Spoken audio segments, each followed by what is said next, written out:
For this example, I'll be using NinjaRipper to extract the 3D model. Hooray! Text-to-speech, everyone's favorite. Anyway, there are a few possible extraction options, but this is the easiest in this context that I know of. RenderDoc is another option. CVS export of the vertex buffer might work.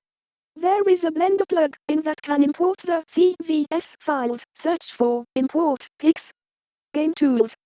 I was able to extract a model from Xenia with it, but the results weren't optimal. I'll maybe go into detail on it in a future video. 3D Ripper DX is another possible option, but it seems abandoned and is very outdated, so likely won't work with recent software. There might be a way to extract models from Intel GPA, but I failed to get any of the methods I read about, nor programs like GPA Mesh to work. Now that a model I want has appeared, I will capture it. If you want a specific pose and don't want to spend additional time adjusting the mesh, then you have to capture the model while the pose is being made. I recommend doing it this way, since no bone data is included, which means posing can be a bit more work, and that will be on top of the already needed adjustments. When capturing, the game will freeze for a few seconds.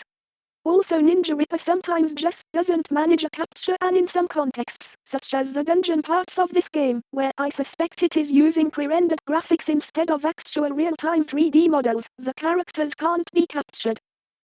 NinjaRipper includes a Blender plugin for importing its files. I use the world space option, as the local space one has never worked for me. There are a bunch of options and maybe some set of settings will work better, but my personal experiences with trying them have made me choose to just ignore them. I still adjust screen height and width, but to be honest, those in the past have seemed to matter jack shite either. I just import all the files in this capture set. It is easier to just delete them once it is obvious what they are. It takes Blender, at least on this computer, a few seconds to load the files. The models are distorted. I've never had a capture come out visibly fine out of the box.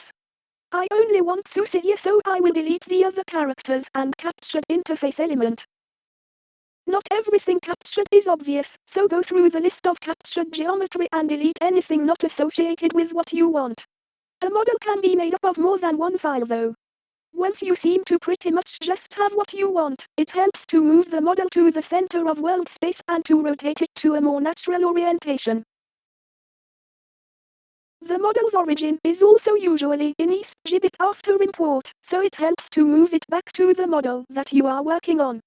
It probably makes more sense to do that first, then afterward move the model to the center and rotate it, but I didn't do that here. TV.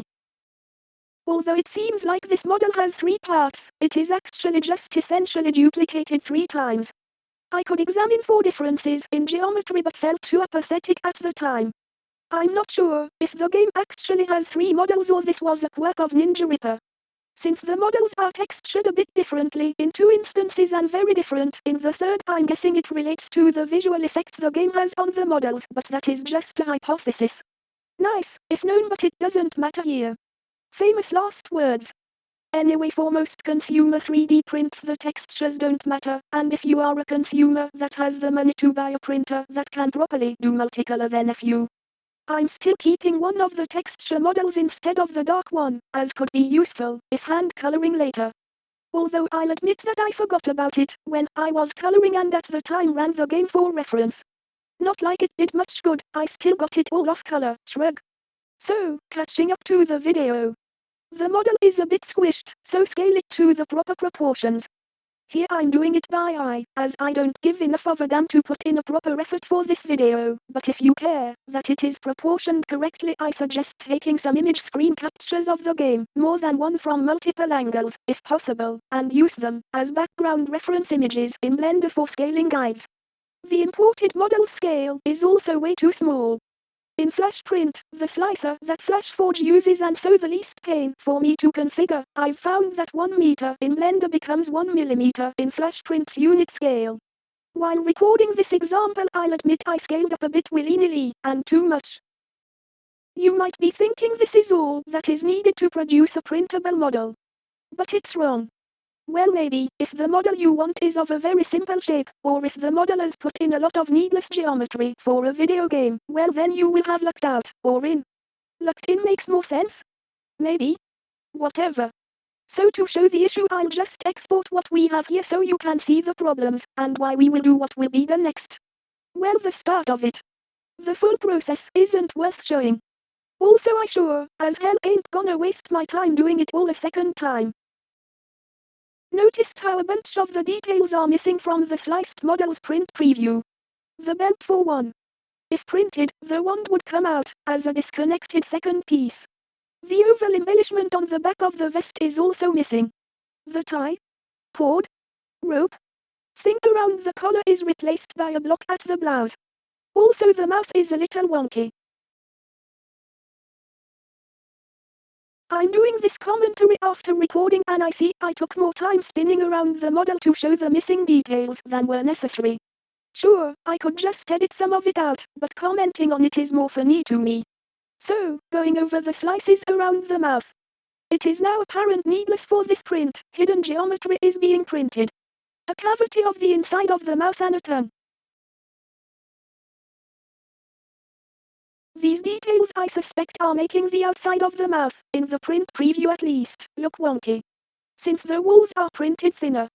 So we will go back to the Blender model. Hopefully you saved. Remember, save early, save often. Just like when voting per election, at least 3 votes for your candidate or you are not a good citizen. Was that enough nonsense to catch up to the video? If not, a genuine tip. Multiple different saves are a better idea than saving over your old file, as you might find things messed up and it is easier to backtrack to an old save than to correct the mistake. So now I'll go into the model and delete all the geometry inside the mouth. Yeah, there are hotkeys but I regularly forget them. Ctrl L for select, linked, geometry, though is a good and useful one to remember. Alt H, and Shift H, for hiding and showing geometry is also very useful.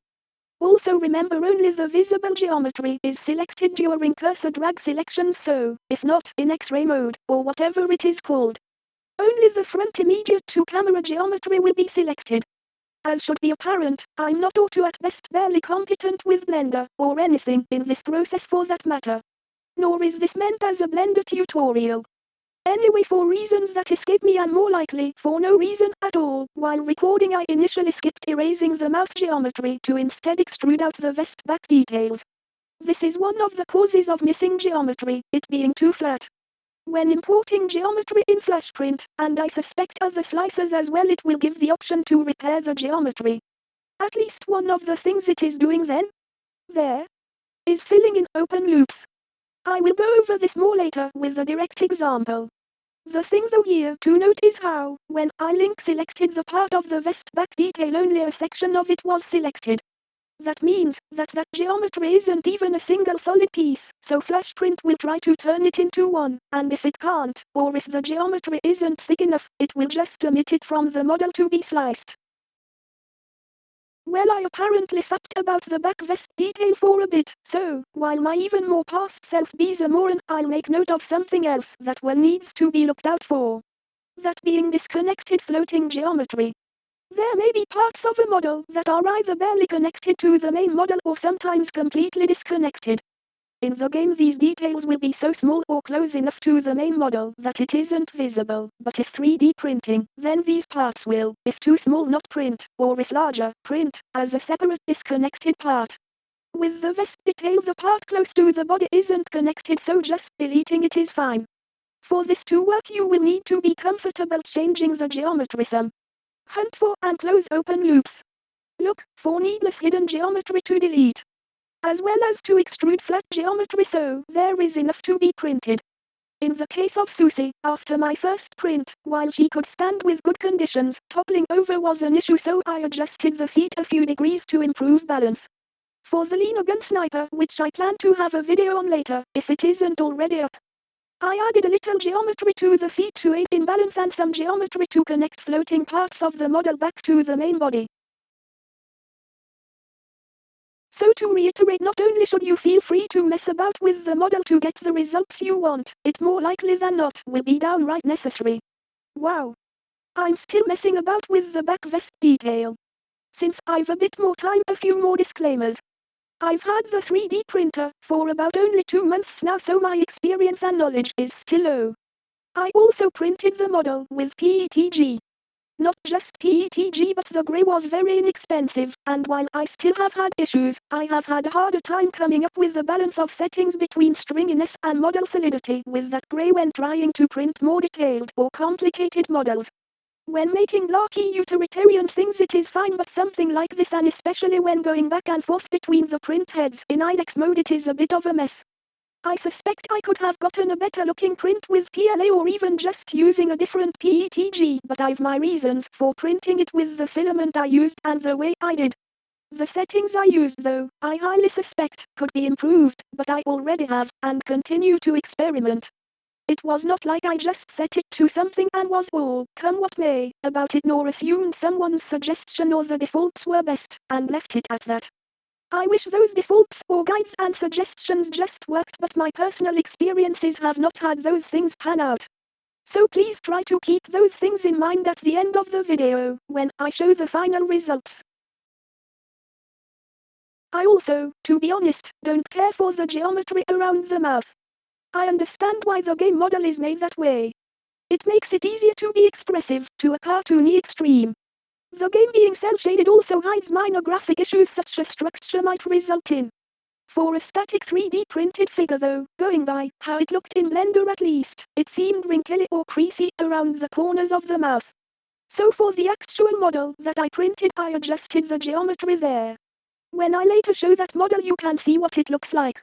Explaining how though is beyond this video's scope.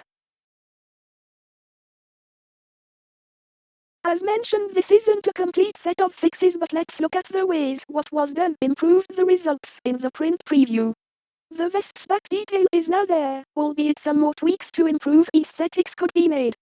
The face is now more solid and the area around the mouth looks better in my opinion, although that too, as mentioned, could be tweaked more. Last to this video, but not for an actual good model, I'll go over why I think there is a big lock between the blouse and vest. Earlier I mentioned when the slicer, FlashPrint in this case, repairs a model it closes open loops.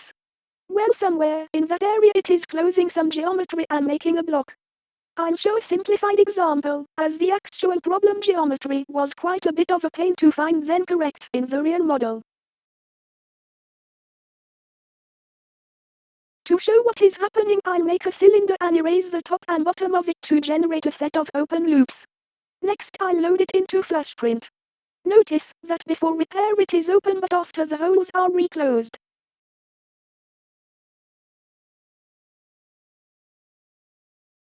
Wow! Wasn't that amazing? If you answered no, then give yourself a cookie as a reward. So let's now look at the model I used for the 3D print. I have made a bunch of fixes so the details I want show, and also made changes so some geometry, like the fingers, don't clip through the skirt. When importing into FlashPrint it still asks for, and I allow it to make repairs, but the results those generate seem fine for my desires, so I see no need to look for the issue causing bits of the model. Just getting it to here, to be frank, took me hours. Since I've an IDEX printer and I like how the natural or just called white filament by its cello gives a nice semi-transparent subsurface scattering effect a bit like flesh, I set some parts of the model to be printed with that. For the other parts I use a really inexpensive grey that is light enough in tone that it can still be decently colored by marker. If FlashForge's PETG Pro White worked better with real PETG, then I would have used that instead of the grey, but it, well, is more brittle, 2, is an even more a pain to balance the stringiness with solidity, and 3, either sticks too well or not enough, I forget which from earlier tests, that led to issues with or as a support material. I do have some white real PETG, but rather save it for a later use. Something very important is getting the supports right. Too much and they can not only be a pain to remove but make it difficult to not break the model while removing, but too little and they fail to do their job. I set the model to be vertical instead of horizontal, since I thought the print stridation would match the geometry better, and it is printed upside down, because I thought that would result in a less potentially problematic support setup. Some manual support creation was needed, and I also deleted some supports from the auto-generated initial setup. The point is, even with a decent model there is still more work and configuring to do. There is no one-size-fits-all answer, you will need to trial and error, and experiment, or be lucky. If anyone says they just know and what they do works flawlessly, they are full of shit, by either lying or they are lucking out or are doing pathetically simple blarky things. The point to that micro rant is don't feel discouraged if things don't work out at first, or second, or even fifth and more. Too many assholes are out there that want to come off as experts and geniuses. Most, if not all, and I strongly suspect it is all, that make a show of themselves, ain't. So here is the file for the Sucy I printed that I colored. The one I left gray was made earlier. It has some issues standing, but it ended up having the better printer settings, I feel. It is the one in the time lapse. The time lapse might count as a flashing screen, so you may not want to watch. I'll say when it is done, which will be in about 2 minutes.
Well, the time lapse is over. You can tell, because the sounds emanating from the fifth circle of hell have stopped. Here is the model fresh out of the printer, sort of, with the supports still on it. Here it is, after the supports were removed. Here it is, quote, completed, unquote, well colored in, for better or worse, likely the latter. To be honest, the 3D model of Sucy in this game isn't the most flattering depiction of her. Still, it is a Sucy, and Sucy is beautiful no matter what.